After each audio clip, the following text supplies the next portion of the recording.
Cuando miras a los hombres más ricos vivos hoy en día, las listas están encabezadas por multimillonarios tecnológicos como Jeff Bezos y Bill Gates, pero en realidad, el hombre de negocios más rico que jamás haya existido murió hace casi un siglo. ¿Sabes de quién se trata? En el video de hoy, conoceremos a un imperio comercial tan grande que incluso después de unos 100 años de progreso tecnológico, ningún hombre ha logrado superar a su fundador. Esta es la historia de Standard Oil. Los orígenes del monopolio petrolero más grande de la historia son bastante humildes. Todo comenzó en 1839 con el nacimiento de John Rockefeller en el estado de Nueva York. Era el hijo mayor de un comerciante ambulante que decía ser un médico botánico, pero que en realidad vendía el equivalente del siglo XIX a la medicina homeopática. Se pasaba semanas fuera de casa y tuvo varios hijos con otra mujer, hasta que decidió llevar a su segunda familia a casa con su esposa para que todos pudieran vivir juntos. En este hogar tan confuso, John creció aprendiendo cómo presionar a las personas para obtener el mejor trato posible y cómo aprovechar al máximo cada centavo que ganaba.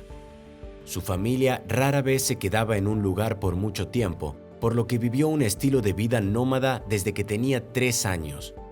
Para ayudar a su madre, John ganaba todo el dinero que pudiera criando pavos o trabajando para sus vecinos. Sin embargo, su inteligencia se aprovechó cuando la familia se mudó a Cleveland, Ohio, en 1854, donde tuvo la oportunidad de asistir a una escuela adecuada. Pero a los pocos meses, John abandonó los estudios para trabajar como contador en un corredor local de productos agrícolas. Ganaba 50 centavos de dólar por día, que obviamente no era mucho en ese momento, por lo que también ayudó a otras empresas cercanas. Pero después de 2 años de trabajar allí, sus jefes se negaron a darle un aumento significativo. Esto lo motivó a superarlos e iniciar su propia correduría de productos. Gracias a su buena reputación, obtuvo un préstamo de $4,000 que en ese momento era una suma enorme. John comenzó a comercializar heno, granos y varias carnes y en su primer año registró ventas de $500,000, de los cuales solo obtuvo una pequeña fracción como comisión, pero aún así fue un enorme éxito. Todos los bancos de Cleveland le rogaban a John que les prestara dinero cuando apenas tenía 18 años. Este fue el primer gran éxito en su creciente carrera como empresario.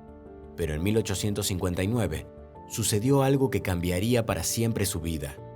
A solo 100 millas al este de Cleveland se había descubierto el primer pozo de petróleo estadounidense. Esto marcó el comienzo de la fiebre del petróleo de Pensilvania, y en un año se producirían 4,500 barriles de petróleo. En ese entonces, el petróleo no era tan valioso como lo es hoy. Los coches de gasolina no se habían inventado.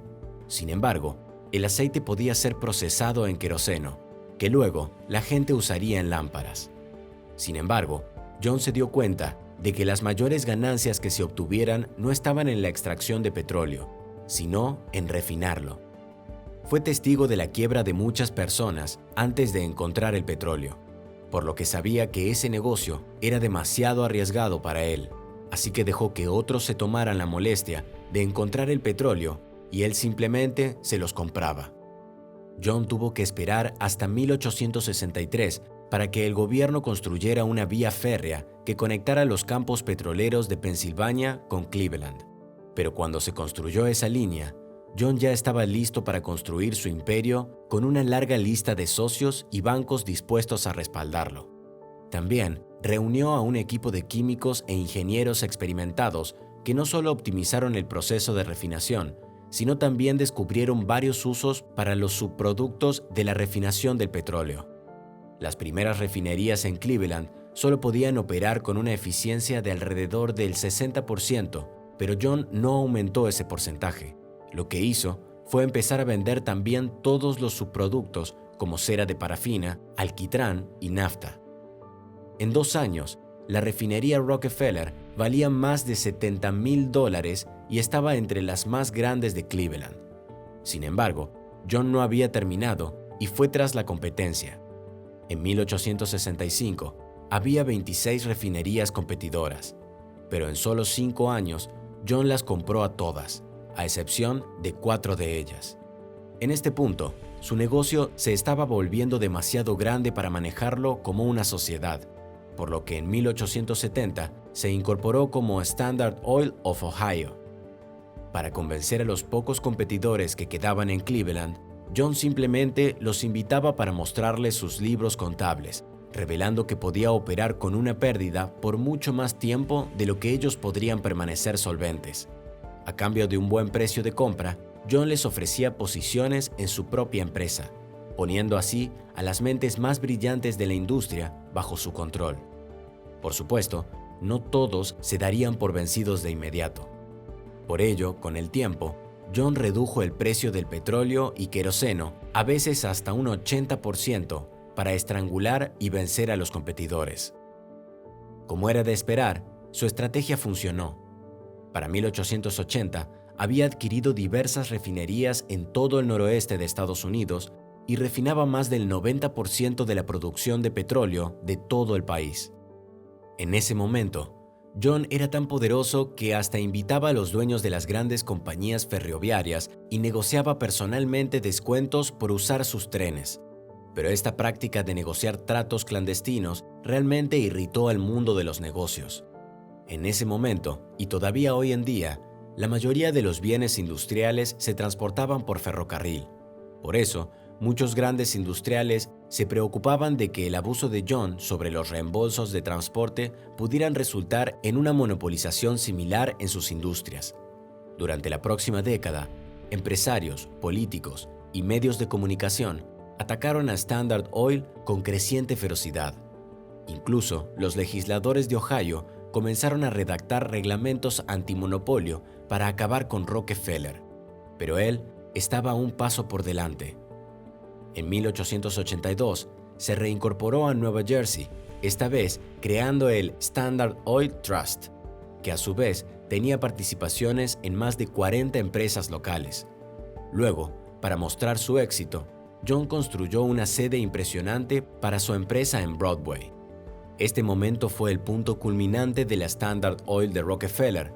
Poseía 20,000 pozos de petróleo, 4,000 millas de tubería y empleó más de 100,000 personas. Sin embargo, su control sobre la industria petrolera se estaba aflojando, tanto a nivel nacional como en el extranjero. Diversos yacimientos masivos de petróleo habían sido descubiertos en Rusia y en Asia, y estaban siendo desarrollados por la familia Rothschild, que no escatimó esfuerzos para llevar ese petróleo a América. El panorama se puso peor cuando en 1890 el gobierno federal aprobó la Ley Sherman antimonopolio, que finalmente dio a los políticos las herramientas para ir tras el propio Standard Oil Trust. Por supuesto, la compleja estructura legal detrás de todas las empresas fue muy difícil de investigar, por lo que el gobierno no pudo dividir a Standard Oil hasta 1911.